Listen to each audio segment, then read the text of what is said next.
On the night before Jesus died, he left something unfinished. He never finished the Last Supper. And the reason why is stunning. It wasn't just a meal, it was a story. A 4-part story told through 4 cups of wine and a 4-course meal. But Jesus stopped at 3. He left the final cup untouched. Why? He decided to live the final act. A lot of people don't realize that the Last Supper took place during another sacred meal, basically a holiday. It was called the Passover meal, and probably the closest thing to it is a modern Thanksgiving dinner. But Jesus did something really shocking. He started rewriting the story this meal was supposed to retell. It wasn't just a dinner either, it was interactive, kind of like a play, a meal that walked people through a moment in history. The key to unlocking what Jesus was doing lies in the 4 cups of wine. Each one was tied to a promise from God. So I wonder what promise was connected to the cup that Jesus skipped. The 4 promises God made to his people come from Exodus chapter 6, verses 6 through 7. And they are, 1, I will bring you out.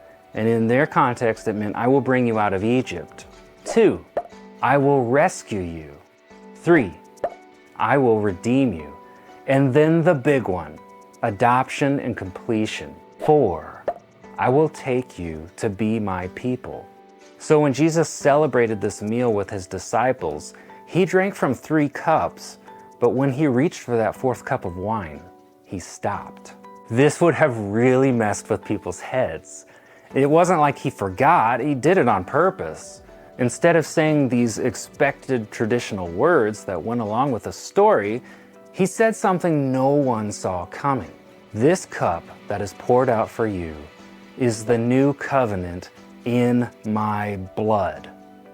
Wait. Everybody had to be thinking, this is not how the story is supposed to go. God saved our people from Egypt, then he adopted them, and they sealed the covenant in ox blood. I mean, if you want to make a new covenant, that's great. Let's go kill an ox, but we can't use your blood because that means you have to die.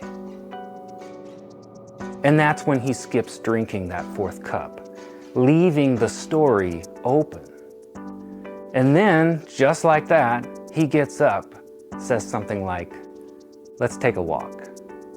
And his friends are thinking, where is this story going?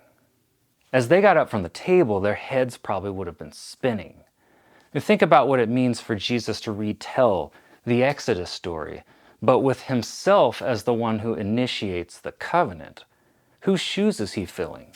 The first covenant had been initiated by God, so Jesus didn't just plug himself in the story, he put himself in the position of God. Everybody in that room would have understood that Jesus was making a divine claim.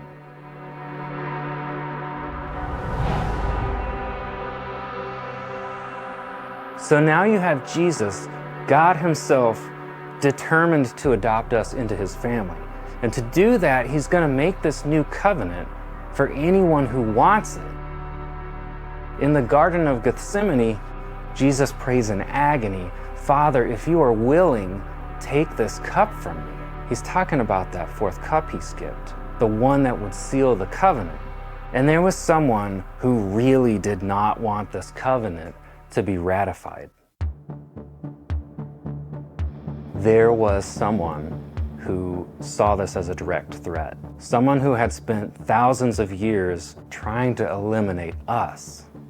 Somebody who's not a big fan of God's plan to remake the world, especially if we're gonna be there. We have an enemy, and I'm not talking about people, I'm talking about a spiritual enemy. Death had always been their ultimate weapon that they could use against humans. It goes all the way back to the beginning. If they could just tempt the first humans, Adam and Eve, to betray God, well then death would enter the world and we wouldn't be able to escape it. Bye-bye humans.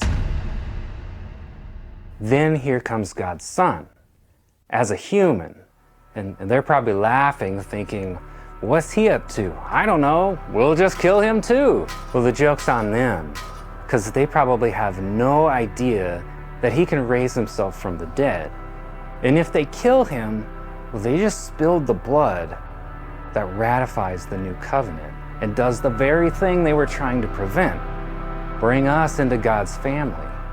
So he goes to the cross, not just to be a sacrifice for us, but to disarm evil's greatest weapon. And then the moment comes. On the cross, after hours of agony, Jesus says, I thirst. They give him wine vinegar on a sponge. He drinks it, and then he says, it is finished.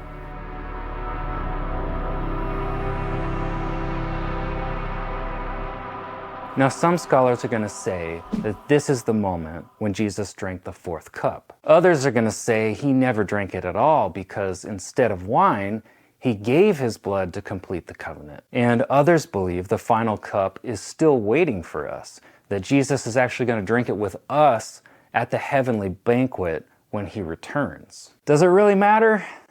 I don't know. I think the point is he's already sealed our adoption with his blood. So you and I now have a better future waiting for us in a better world, if we want it.